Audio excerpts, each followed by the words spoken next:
The topic of this pencast is solving a word problem involving distance equals rate times time, sometimes called D equals RT. My name is Darren Lacoste.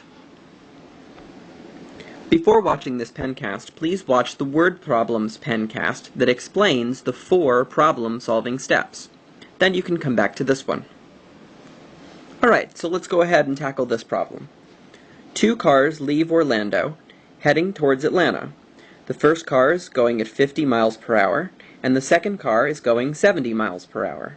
The first car leaves at 9 a.m., and the second car leaves at 11 a.m. How long will it take the second car to pass the first car? Alright, let's use the 4 problem-solving steps to help us solve this conundrum. Step 1. Read and reread the problem. Assign a variable, and write other quantities. Alright, well, we've read the problem once. Let's read it one more time for comprehension. We've got 2 cars. The slower car gets a head start.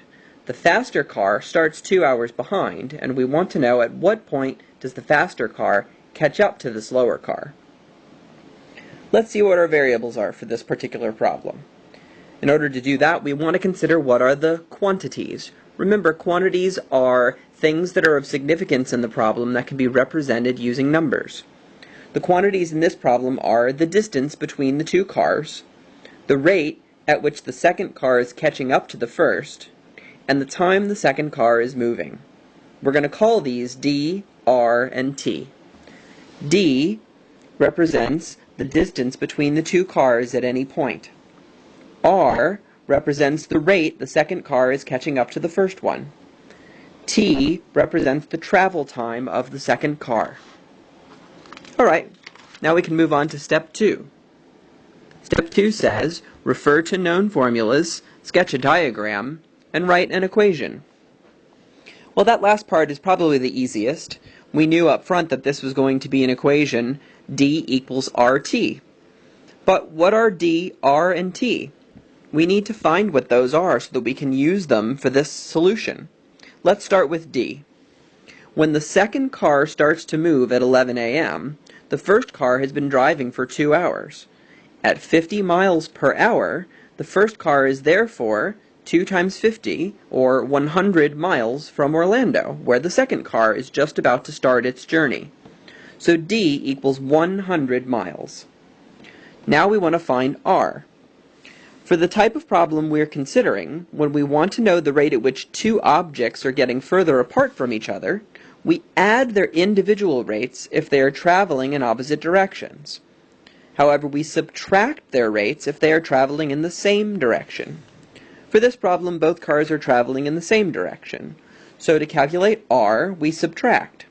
70 miles per hour minus 50 miles per hour equals 20 miles per hour. R equals 20 miles per hour. Now we can write our equation, D equals RT, as 100 miles equals 20 miles per hour times T. Let's also draw a diagram.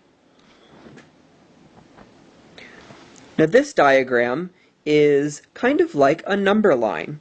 You can think of Orlando as being the 0 point on the number line, and as we go up the number line, we have all the numbers that represent the distance from how far we've traveled from Orlando. You can see the numbers 50, 100, 150, and so on as we go north. So each little tick mark here represents 10 miles. We've got the first car on the left-hand side of our diagram, and we've got the second car on the right-hand side of our diagram.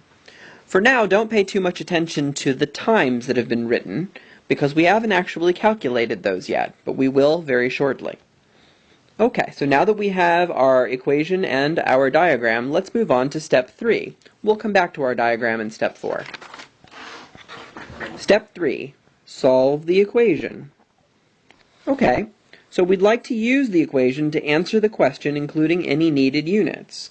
Our D, our R, and our T need to have consistent units if we would like to use them in a single equation. What is meant by consistent units?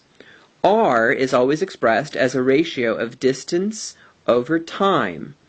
So we need the unit of distance in D to be the same as the unit of distance in R. Similarly, we need the unit of time in T to be the same unit of time in R. If they're not the same, then we need to convert one into the other so that all of our units are the same. Now in this problem, fortunately, the rate, which we calculated as 20 miles per hour, is consistent with our distance of 100 miles. Miles matches miles. Our t was not given to us, but if we solve d equals rt for t, since our rate was given in terms of the time unit hours, then our t will also be in terms of the time unit hours. So, we can actually solve our equation without the units once we know that they are consistent. We can replace d equals rt with 100 equals 20t. As with any linear equation in one variable, now we would like to isolate to solve for the variable. Dividing both sides by the coefficient of t, which is 20, gives us, on the left side, 100 divided by 20, and on the right side, 20t divided by 20. Using the basic principle of fractions, or canceling as some folks say, we can cancel this 20 with that one. On the right, we're left with t. On the left, we have 100 divided by 20, which is 5. Now our units were consistent, so we know that the units associated with t, which represents time, must be hours. Therefore, we have t equals 5 hours. We will use the solution to answer the question asked. Let's briefly bounce back to step 1, where we defined what t represented. There we find that t represents the travel time of the second car. Well, that's exactly what this problem asks us to solve. How long does the second car have to drive in order to catch up to the first car? So therefore, our solution to our equation is also the solution to our problem. T equals 5 hours. Finally, let's move on to step 4. Step 4 says, check your answer. Perform a reality check. Let's return to our diagram.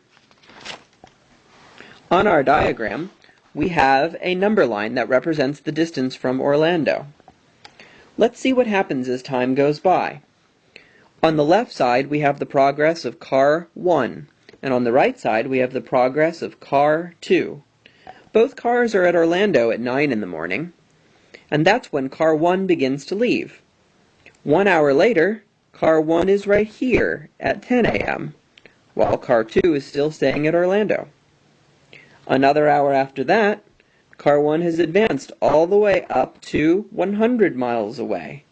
So at 11 a.m., car 1 is 100 miles away from Orlando, whereas car 2 is still sitting at Orlando and is just about to begin its journey. Another hour goes by, and now car 1 is 150 miles from Orlando. Car 2, since it's traveling at 70 miles each hour, is now here at 70 miles from Orlando. This pattern continues. So, here we are at 1 p.m., that's where car 1 is located, and at 1 p.m., that's where car 2 is located. You can see that the cars are getting closer to one another. At 2 p.m., there's car 1, and there's car 2. At 3 p.m., there's car 1, and there's car 2.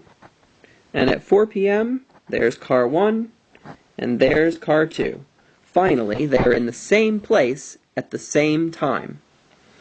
One way you can visualize this type of problem is to think of the number line as the spaces of a board game, and each one of the pieces represents one of the objects involved in this particular problem. So car 1 got a bit of a head start. It's only moving 5 spaces every turn, whereas car 2, which held behind, moves 7 spaces every turn, and therefore is able to catch up eventually. And if we wanted to verify that our answer of 5 hours was correct, all we have to do is remember that that time represented how long it would take car 2 to catch up to car 1. Well, car 2 started at 11 a.m., and caught up to car 1 at 4 p.m. The difference between that is 5 hours. Therefore, not only is our answer plausible, it passes the reality check, but it's also correct. We have verified our answer using both the equation and our diagram. I hope this gave you some perspective on how to solve problems involving the equation D equals RT. Thanks for listening.